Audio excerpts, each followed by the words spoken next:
Assalamualaikum warahmatullahi wabarakatuh. Nah, selamat siang para peserta mata kuliah KSP S1 Ilmu Komunikasi ya. Nah, ini kita sampai pada pertemuan ketujuh ya. Nah, ini jadi untuk dua kelas sekaligus yaitu kelas Senin 30 September 2024 dan kelas hari ini Rabu 2 Oktober 2024. Ya, pertemuan 7 ini kita akan membahas tentang jurnalisme pembangunan ya. Namun sebelum itu berarti pekan depan kita akan ada di pertemuan ke-8 ya, yang mana artinya itu adalah masa UTS ya. Nah, nanti saya akan selain materi ini dan materi-materi yang ada, saya akan bagikan nanti melalui koordinator kelas terkait bahan bacaan ya. Ada beberapa bahan bacaan yang saya siapkan yang nanti digunakan untuk UTS di minggu depan. Nah, jadi materinya akan kita ambil dari bahan bacaan tersebut gitu ya. Nah, itu UTS-nya. Mungkin saya lagi pikirkan format terbaik untuk UTS ini ya. Yang pasti saya berharap tidak memberatkan Anda, juga tidak memberatkan saya nanti untuk mengoreksinya ya, karena ada banyak sekali mahasiswa 200-an ya lebih gitu ya. Nah, itu poin ya yang harus Anda cermati. Pertama, terkait materi, terkait bahan bacaan yang akan saya berikan, terkait di pekan depan kita ada UTS ya. Kemungkinan adalah take home UTS-nya ya. Saya akan berikan materi, pertanyaan segala macam dari bahan-bahan kuliah kita, kemudian juga dari bahan bacaan. Nah, utamanya besok dari bahan bacaan. Nah, kemudian satu lagi, nah kita mulai berbicara selepas UTS, yaitu pertemuan 8 dan seterusnya. Nah, untuk pertemuan itu nanti yang akan mengisi, ya nanti ada saya dan Bu Nina, ya Bu Nina. Nah, tapi utamanya nanti akan diawali oleh Bu Nina. Nah, tadi Bu Nina ketemu kami diskusi terkait mata kuliah ini, berpesan agar masing apa ya, nah, peserta kelas ini membagi diri ke dalam kelompok, ya. Satu kelompok terdiri dari 10 orang, ya, satu kelompok 10 orang. Nah, kemudian kelasnya bebas ya, kelasnya bebas saja gitu ya. Nah, ini harus dikerjakan dalam waktu dekat ya, hari ini atau apa. Mudah-mudahan sebelum UTS nanti sudah ada. Nah, bisa jadi nanti tugasnya akan saya bikin kelompok gitu ya, pengganti UTS-nya agar lebih memudahkan. Nah, masing-masing kelompok maksimal 10 orang ya. Boleh gabungan dari beberapa kelas, silahkan saja. Maksimal 10 orang. Kurang dari 10 boleh, lebih dari 10 tidak boleh ya. Semoga ini bisa dipahami. Nah, kemudian nanti masing-masing kelompok memilih anggota ketua kelompoknya.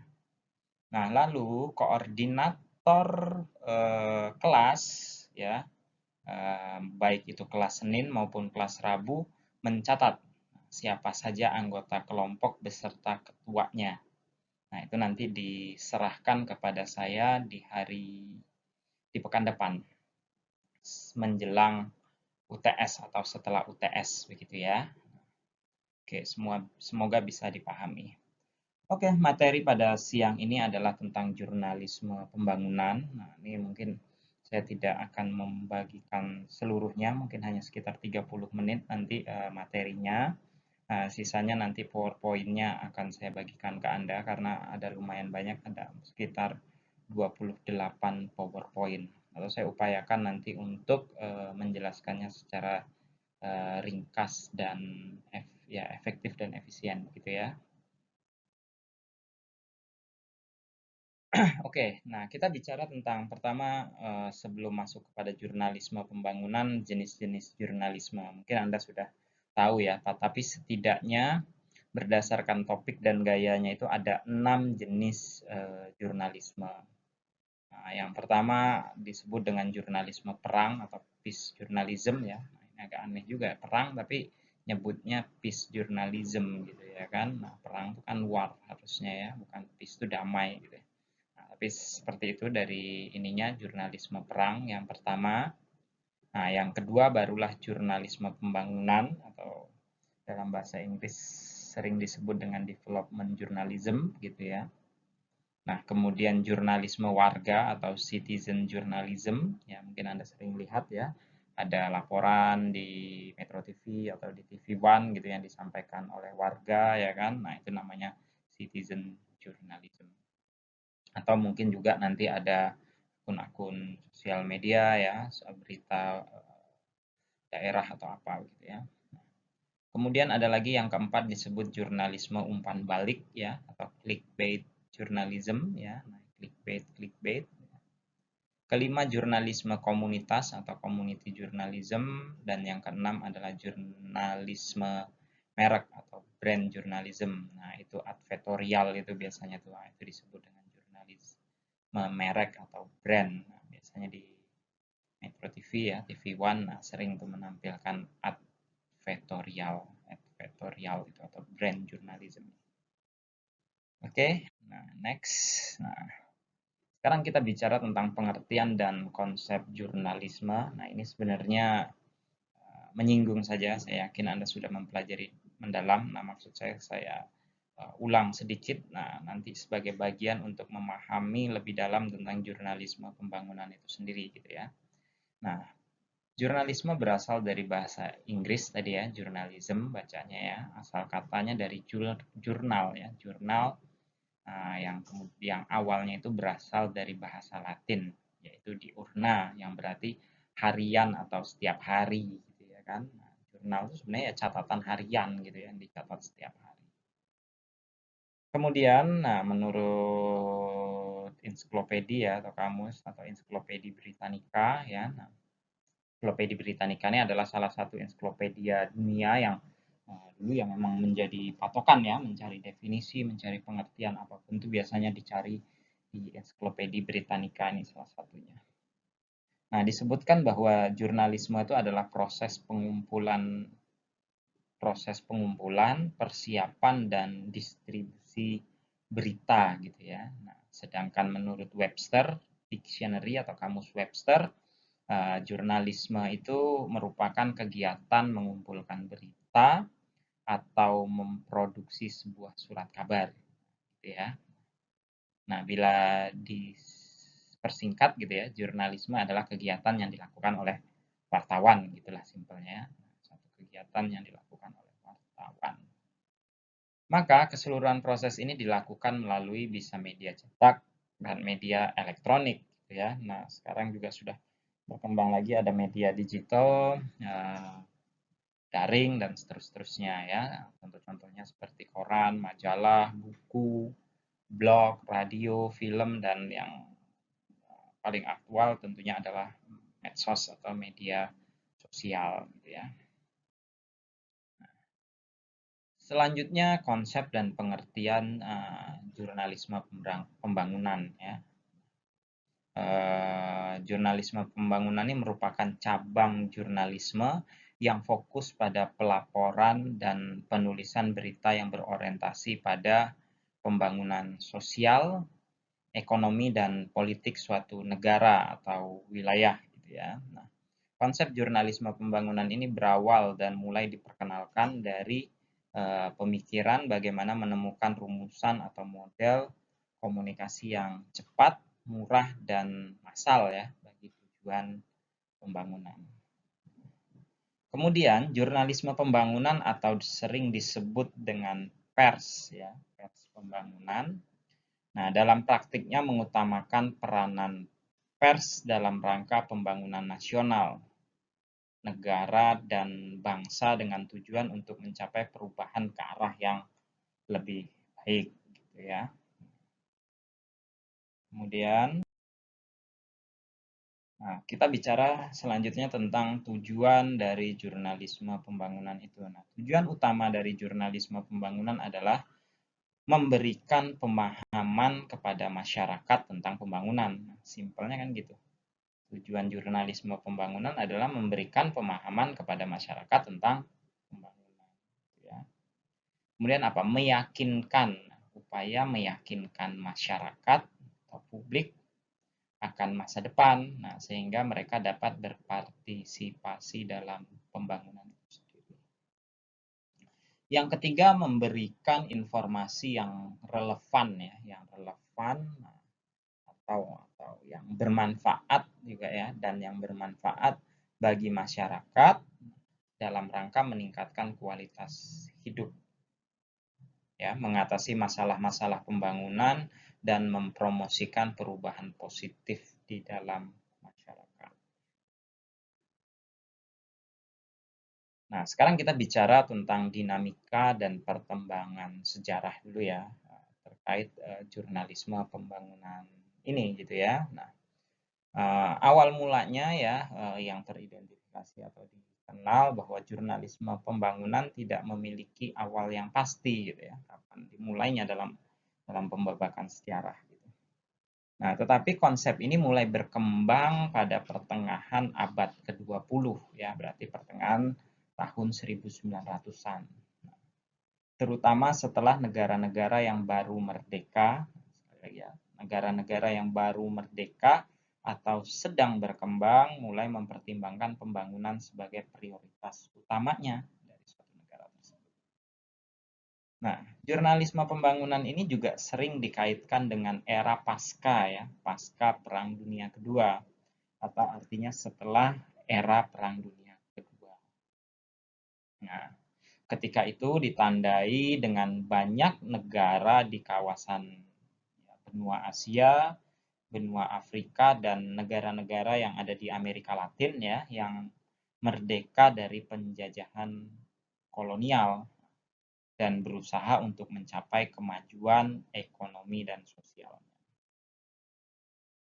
Nah, kemudian jurnalisme pembangunan ada yang lahir ya, lahir dari institut pers yang diprakarsai oleh namanya adalah Juan Mercado ya. Juan Mercado yaitu salah seorang direktur dari Philippines Press Institute gitu ya. Nah, tepatnya ketika Press Foundation ya, nah Yayasan Press Foundation of Asia menyelenggarakan khusus latihan penulis ekonomi se-Asia. Luar biasa banget ya, kursus latihan penulis ekonomi se-Asia gitu ya. Yang pertama dilaksanakan di Manila pada tahun 1968. Yang mencerminkan penekanan ganda dari jurnalisme pembangunan, yaitu pembangunan ekonomi di Asia dan teknik penulisan yang jelas. Ya. Nah, next lagi ya. Sekarang masih dalam perkembangan lanjutan ya tentang perkembangan konsep jurnalisme ini. Nah, seiring berjalannya waktu, nah konsep jurnalisme pembangunan mengalami perkembangan dan perubahan. Pada awalnya fokusnya cenderung hanya pada pelaporan perkembangan ekonomi, tetapi seiring berjalannya waktu, cakupan jurnalisme pembangunan telah meluas untuk mencakup isu-isu sosial politik, lingkungan, dan hak asasi manusia. Nah, dalam praktiknya, jurnalisme pembangunan dapat memiliki dampak yang signifikan pada perubahan sosial dan politik di suatu negara atau wilayah. Nah, namun seperti halnya jurnalisme lainnya, penting untuk memastikan bahwa jurnalisme pembangunan tetap independen. Pertama harus independen. Kedua kritis, dan yang ketiga bertanggung jawab dalam melaporkan berbagai informasi terkait pembangunan. Nah, sekarang kita lihat apa sih hubungan antara jurnalisme pembangunan dan negara berkembang gitu ya. Nah, Nah, jurnalisme pembangunan merupakan gaya jurnalistik ya. Gaya jurnalistik negara berkembang atau negara dunia ketiga yang mengutamakan peran pers dalam rangka pembangunan nasional. Nah, jurnalisme pembangunan sering dimanfaatkan atau digunakan oleh pemimpin negara berkembang untuk mencapai tujuan dan kepentingan politiknya. Nah, jurnalisme pembangunan meyakinkan masyarakat akan masa depan. Nah, sehingga mereka dapat berpartisipasi di dalam pembangunan. Untuk melaksanakan jurnalisme pembangunan, hendaknya sebuah perusahaan media didukung oleh sumber daya manusia yang tangguh. Jurnalis wajib memahami misi perusahaan media di mana jurnalis tersebut bekerja. Nah, agar dapat turut mencerdaskan dan meningkatkan derajat kesejahteraan bangsa. Itu hubungannya antara jurnalisme pembangunan dengan negara-negara berkembang. Mungkin Indonesia termasuk di dalamnya. Nah, sekarang kita bicara lagi tentang hubungan antara jurnalisme pembangunan dengan pemerintah ya dalam konteksnya dalam hal ini. Dalam banyak negara ya, nah, bukan Indonesia saja mungkin ya. Nah, pemerintah memiliki peran yang besar ya dan atau bahkan sangat besar dalam mendorong jurnalisme pembangunan ini. Nah, mereka mendorong media untuk mendukung program-program pembangunan dan memberikan informasi tentang inisiatif-inisiatif pemerintah. Nah, namun ini juga bisa mengarah pada kontrol pemerintah yang berlebihan terhadap media. Nah, ini ada jadi seperti dua sisi mata uang ya jadinya ya. Nah, ketika ada campur tangan dari pihak-pihak tertentu, otoritas tertentu, terlebih ketika pihak itu mempunyai kapasitas yang lebih besar, jadi tidak seimbang gitu ya kan. Nah, bahkan ada cenderungan untuk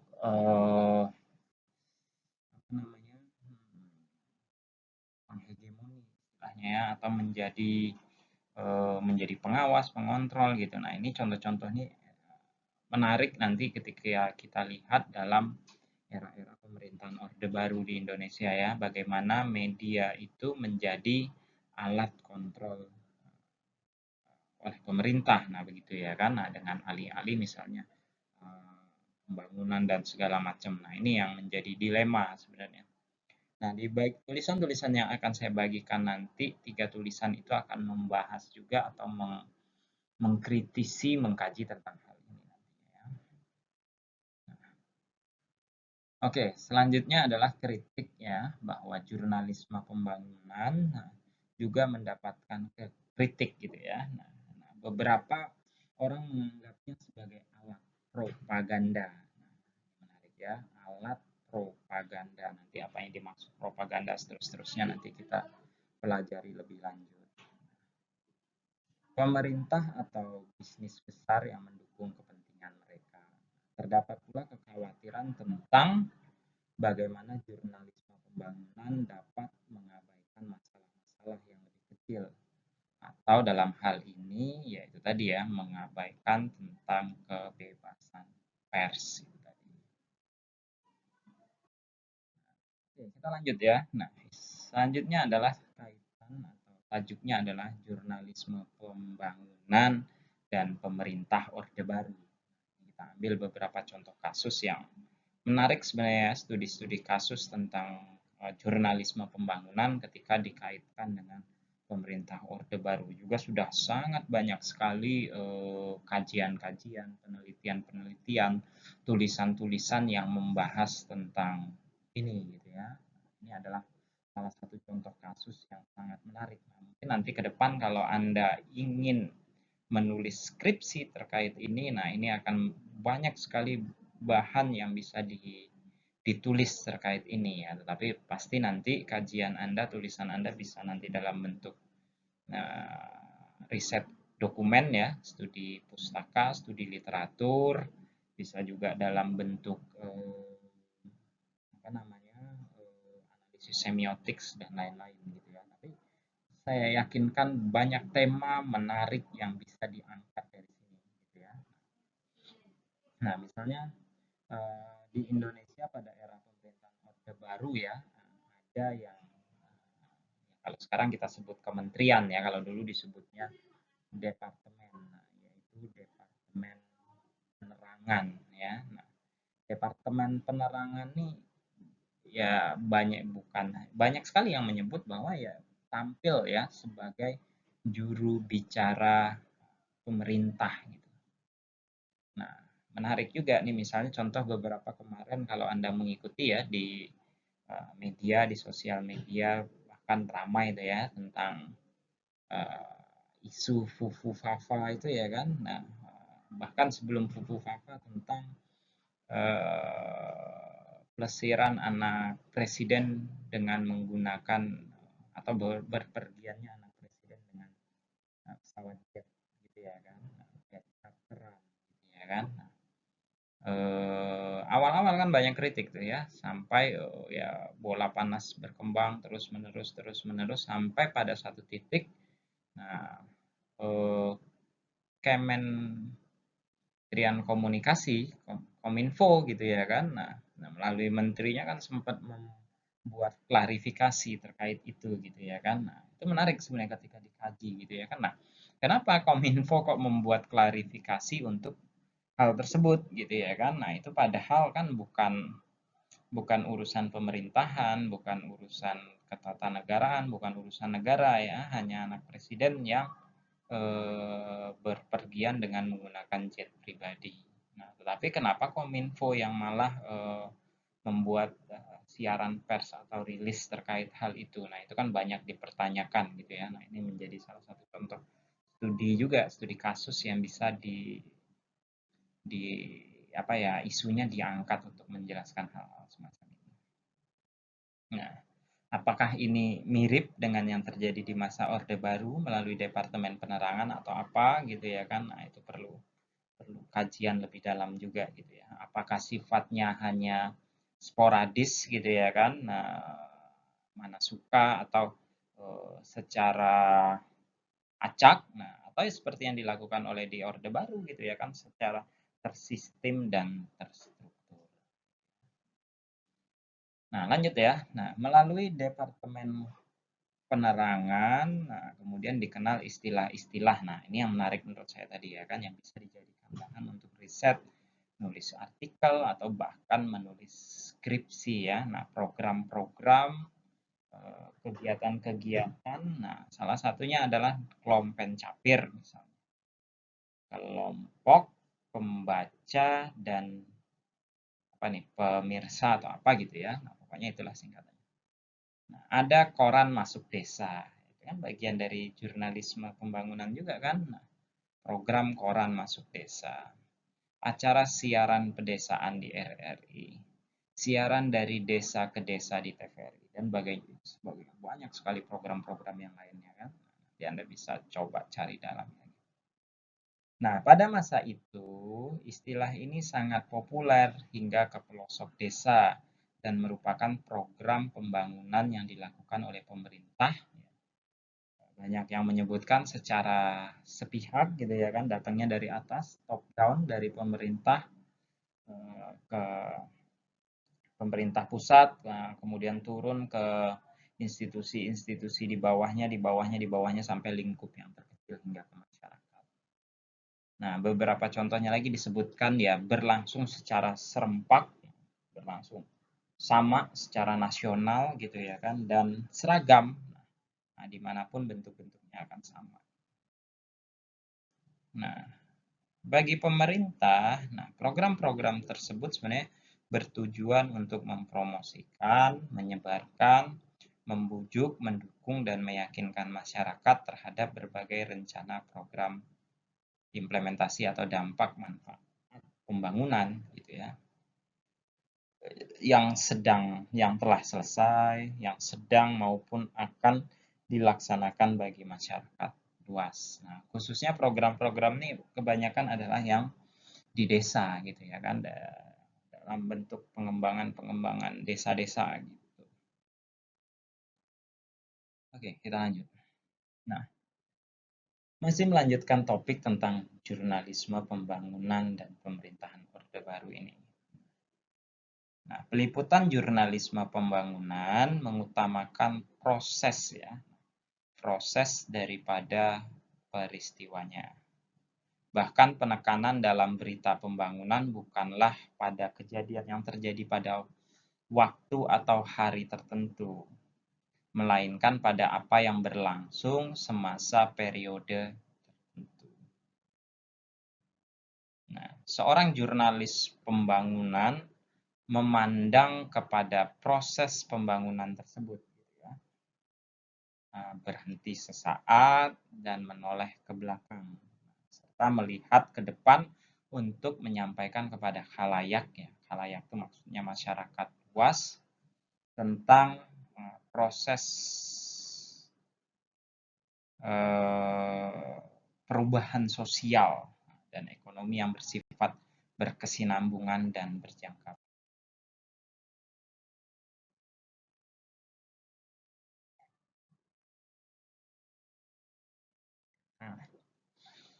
Nah, dalam era digital, nah sekarang kita bicara jurnalisme pembangunan di era digital ya. Nah, melampaui sudah yang Orde Baru, mungkin masuk ke era reformasi ya. Reformasi kemudian udah maju lagi ke depan, nah masuk yang ke era digital ini.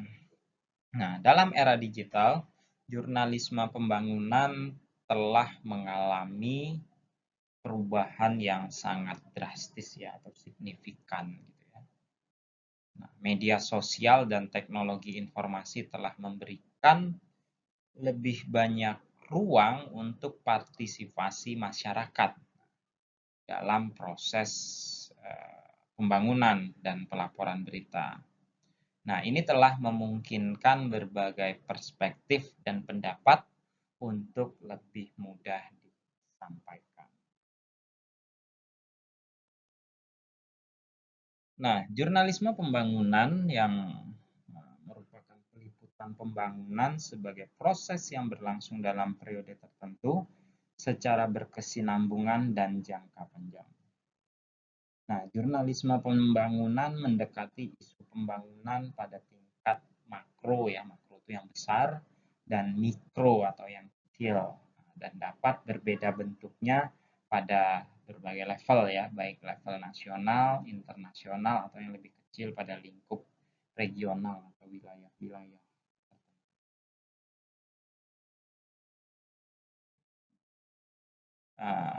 Ya, saya kira itu dulu bagian pertama ya dari pembahasan kita mengenai jurnalisme pembangunan ini. Nah, sebenarnya ada satu bahan lagi, tapi nanti mungkin saya siapkan untuk next ya. Nah, uh, nah ini berbagai contoh-contoh aja lah saya sampaikan dulu. Nah, ini contohnya ya.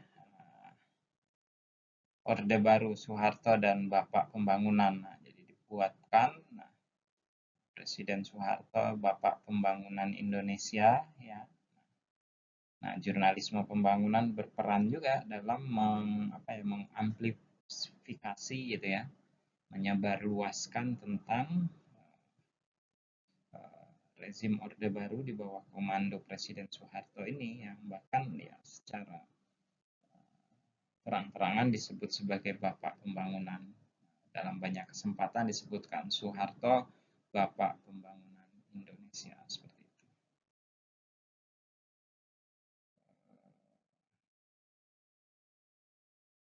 Oke, nah ini nanti mungkin akan saya bahas di sesi yang lain ya. Nah, kita sampai di sini dulu untuk materi sekarang ini. Nah, nanti Anda bisa oh apa namanya? Atau bisa membaca sendiri dari PowerPoint ini ya. Atau nanti di lain kesempatan saya posting lagi, saya rekam lagi ya. Saya kira itu dulu materi kita untuk jurnalisme pembangunan ini ya. Nah, saya sengaja membuat materi ini karena sedianya kita akan ada perkuliahan di kelas, tapi saya lupa bahwa nanti akan ada rapat dengan undangan rapat dengan jajaran fakultas dari siang hingga sore hari yang saya tidak tahu selesainya jam berapa. Nah, jadi saya pikir untuk efektivitas perkuliahan kita pada pertemuan 7 ini saya rekam materinya di sela waktu sembari menunggu rapat ini. Nah, selain materi ini, nanti saya akan bagikan melalui koordinator kelas juga 3 bahan bacaan yang mesti Anda pelajari, Anda pahami, yang nanti akan kita pergunakan sebagai materi untuk kuis bukan kuis UTS di pekan depan, di pekan ke-8. Demikian, wabillahi taufiq walhidayah. Assalamualaikum warahmatullahi wabarakatuh.